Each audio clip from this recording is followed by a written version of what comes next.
आज जो हम बेटा क्लास लेंगे, एलिंग प्लैनेट थोड़ा डिफिकल्ट चैप्टर है।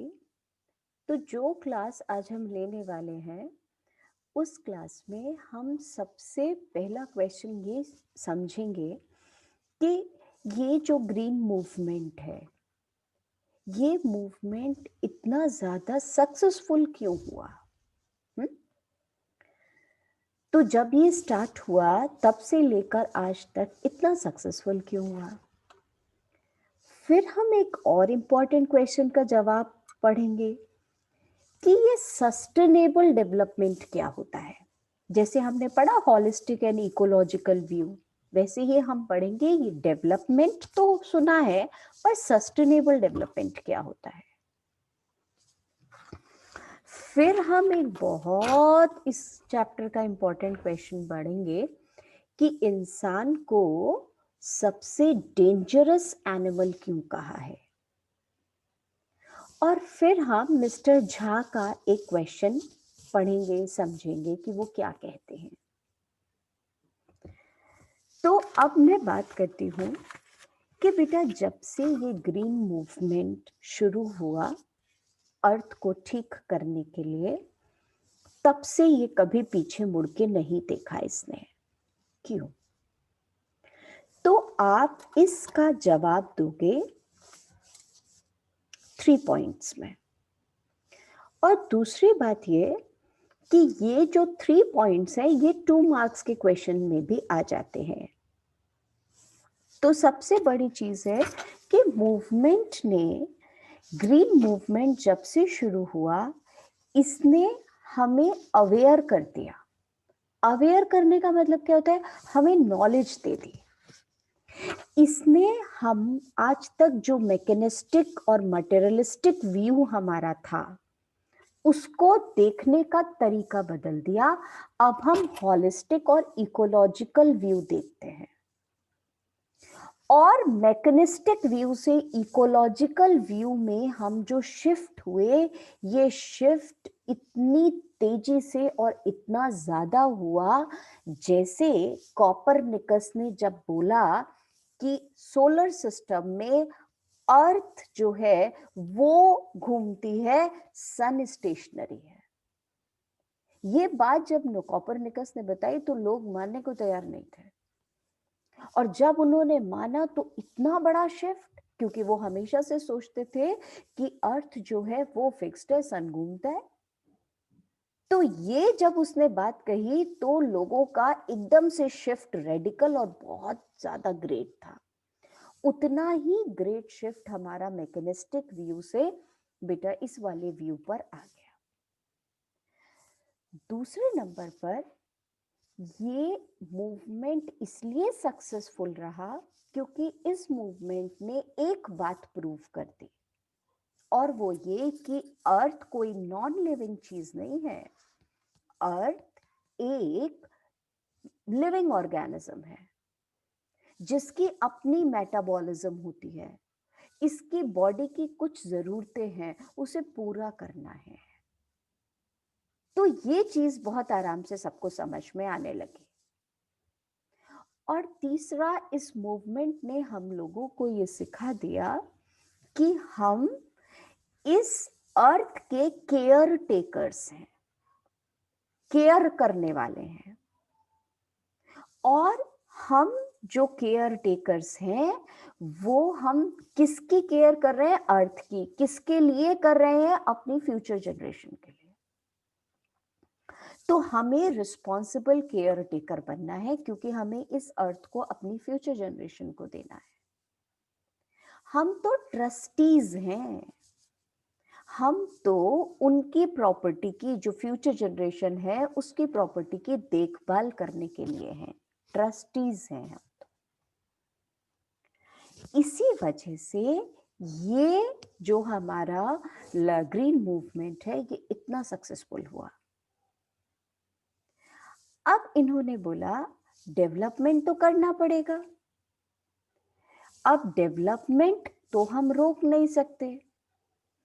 तो बेटा world Commission of Environment and development, पूरे वर्ल्ड का जो कमीशन है एनवायरनमेंट और डेवलपमेंट का, उसने 1987 में एक नया वर्ड कॉइन किया, एक नया वर्ड लेके आए मार्केट में। उन्होंने बोला डेवलपमेंट तो करना है, पर डेवलपमेंट कौन सा? सस्टेनेबल डेवलपमेंट करना है।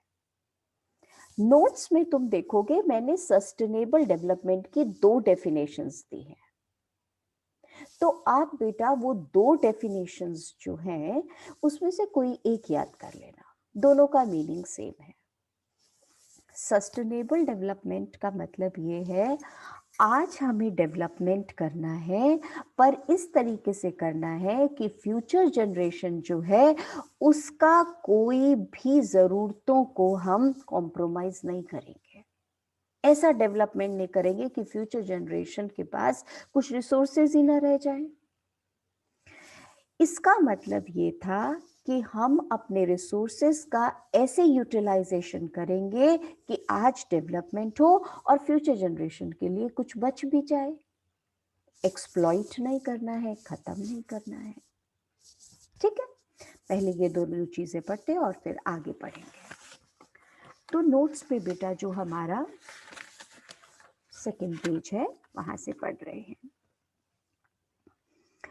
The shift is human awareness from mechanistic view to a holistic and ecological view. This shift was revolutionary and radical. Radical means very fast. Revolutionary. पूरा चेंज कर दिया इसने हमारे व्यू को। This is compared to, ये जो हमारा shift आया ह्यूमन अवेयरनेस का, जो रिवॉल्यूशनरी और रेडिकल था, इसका कंपैरिजन होता है to the shift brought when Copernicus told that the earth and the other planets revolve around the sun. Second, for the first time there is growing a worldwide consciousness that the earth itself is a living organism. सारी दुनिया में अब ये consciousness आ गई कि earth is a living organism. It also has metabolic needs which have to be respected and preserved. और तीसरा, this movement has created a realization. और इस मूवमेंट ने हमें ये रियलाइज करा दिया, रियलाइजेशन क्रिएट कर दिया towards our ethical obligation to be good care takers. हमें अच्छा केयर टेकर बनना है अर्थ का, ये हमारी एथिकल ऑब्लिगेशन है. एथिकल का मतलब होता है मॉरल, मॉरल का मतलब होता है अंदर से आवाज आती है ये ठीक है ये गलत है. ऑब्लिगेशन मतलब रिस्पॉन्सिबिलिटी. इस मूवमेंट ने हमें ये रियलाइज करा दिया कि हमारी एथिकल ऑब्लिगेशन है to be good care takers of the earth now and become responsible trustees. और एक ट्रस्ट की तरह इसको संभालना है. The legacy to future generations. Legacy मतलब प्रॉपर्टी, जो प्रॉपर्टी हमें फ्यूचर जनरेशन को देनी है. Therefore, this movement has moved ahead without looking back. इसलिए ये मूवमेंट कभी भी पीछे नहीं हुआ, सक्सेसफुल रहा है. ये उस क्वेश्चन का आंसर है, ये 3 पॉइंट्स में. और बेटा ये इतना बार बार बार बार आने वाला है कि तुम अभी देखोगे तो तुमको ऐसा लगेगा कि हाँ ये तो अगर एक बार याद कर लिया तो बहुत सारे आंसर्स हमारे तैयार हो गए. नेक्स्ट क्वेश्चन नोट्स में क्या दिया है? What is sustainable development? The concept of sustainable development was popularised by the world Commission of Environment and development in the year 1987. ये बेटा शॉर्ट क्वेश्चंस है. इकोलॉजिकल और हॉलिस्टिक व्यू क्या होता है, सस्टेनेबल डेवलपमेंट क्या होता है, तो ये तो याद करने वाली चीज है. तो ये जो कॉन्सेप्ट है सस्टेनेबल डेवलपमेंट का 1987 में World Commission of Environment and Development ने पॉपुलराइज किया. इट डिफाइंड, इसका क्या मतलब है? डेवलपमेंट दैट मीट्स का मतलब fulfils the needs of the present without compromising the ability of future generation to meet their needs. Future generation भी अपनी जरूरतें पूरी कर सके, उनकी जरूरतों के साथ कॉम्प्रोमाइज नहीं होगा. In other words, development using natural resources in such a manner that enough of these resources will be available for the future generations and without destroying the ecological balance of earth.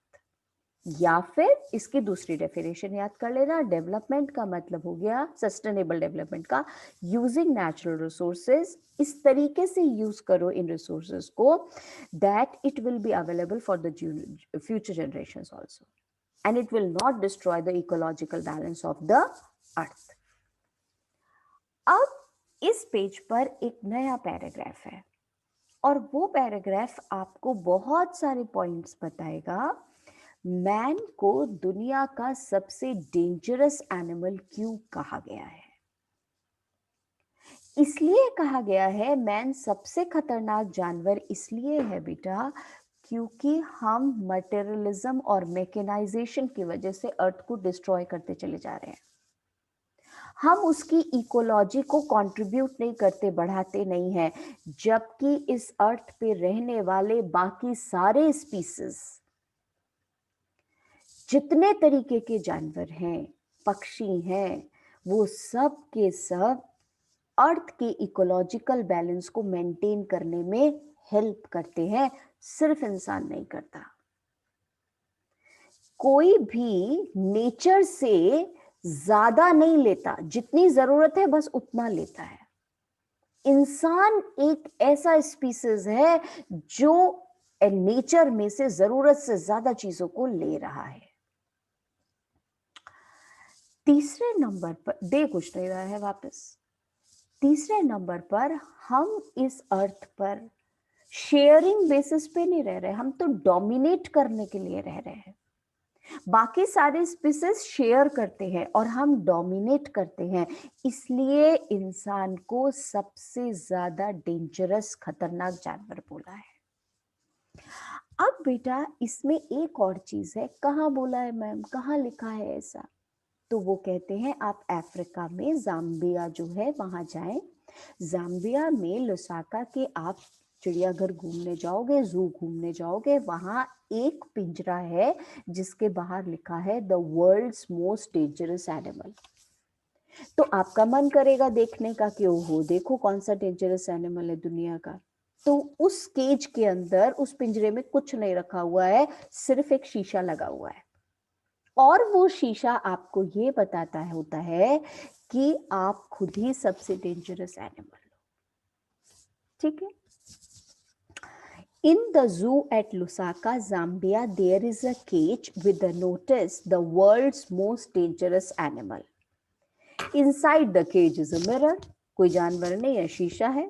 Where you see yourself, आपको अपनी तस्वीर दिखती है और आपको समझ आ जाता है मैं दुनिया का सबसे खतरनाक जानवर हूं. क्यों?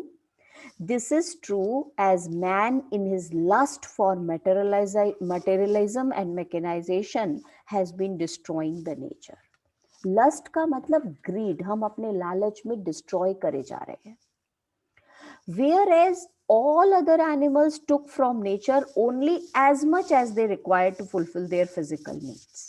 So they take only that much which is required to maintain their lives. They don't take much. और हम तो लूट रहे हैं नेचर को. And help in maintaining the ecological balance. On the other hand, man has involved in activities which destroy this ecological balance. But man has today realized the wisdom of shifting from a system based on domination to one based on partnership. पर green movement की वजह से अब हमें समझ आ गया dominate करने से नेचर को काम नहीं चलेगा, पार्टनरशिप के साथ रहना पड़ेगा. Man has today realized the wisdom of shifting from a system based on domination to one based on partnership by green movement and efforts of various environmental agencies. सबने contribute किया ये समझाने के लिए. अब बेटा एक है ये डायरेक्ट, अब जो मैं नेक्स्ट क्वेश्चन पढ़ा रही हूँ ये 2 मार्क्स का है जो आता है. मिस्टर एल के झा जो हैं उन्होंने ब्रांडेड कमीशन रिपोर्ट तैयार करी. जैसे बेटा रिपोर्ट तैयार होती ना एनवायरनमेंट के बारे में, तो मिस्टर एल के झा ने ब्रांडेड कमीशन रिपोर्ट तैयार करी। वो रिपोर्ट जो उन्होंने बनाई वो तो बनाई, पर इतने परेशान हो गए थे वो रिपोर्ट बना के कि उन्होंने उसके बाद एक क्वेश्चन लिखा है उस रिपोर्ट में, हम अपने आने वाली जनरेशन के लिए क्या छोड़ के जा रहे हैं। एक ऐसा प्लेनेट छोड़ के जा रहे हैं जो पूरी तरीके से जला हुआ होगा, जिसमें लैंडस्केप नहीं होंगे, नेचुरल सीनरीज नहीं होंगी, जिसका एनवायरनमेंट बीमार हो रहा होगा। क्या ये छोड़ के जाएंगे हम अपनी फ्यूचर जनरेशन के लिए? तो कौन सा क्वेश्चन मिस्टर एल के झा ने पूछा है, क्या लिखा है उन्होंने अपनी ब्रांडेड कमीशन रिपोर्ट में? तो बेटा ये वाला हमें याद करना है। 3 चीजों के लिए क्वेश्चन पूछा है। क्या हम उनके लिए पुअर प्लैनेट छोड़ के जाएंगे, सूखा जला हुआ, या हम ऐसा प्लैनेट छोड़ के जाएंगे जिसमें लैंडस्केप सीनरी के नाम पे कुछ है ही नहीं, या एक ऐसा प्लैनेट छोड़ के जाएंगे जिसका एनवायरनमेंट बीमार हो रहा है। Mr. L.K. Jha in the branded commission report raised the question, are we to leave our successors, successors means future generation, a scorched planet, scorched मतलब burnt, of advancing deserts जिसमें सिर्फ deserts ही deserts हैं, impoverished landscape, impoverished मतलब poor landscape, very less natural beauty, and ailing environment, बीमार होता हुआ environment. This question he raised. Next बेटा जो नेक्स्ट वाला है, again that is important, but we will take it in the next class. Fine, till then just read it again and again and you will be able to understand it better. Bye.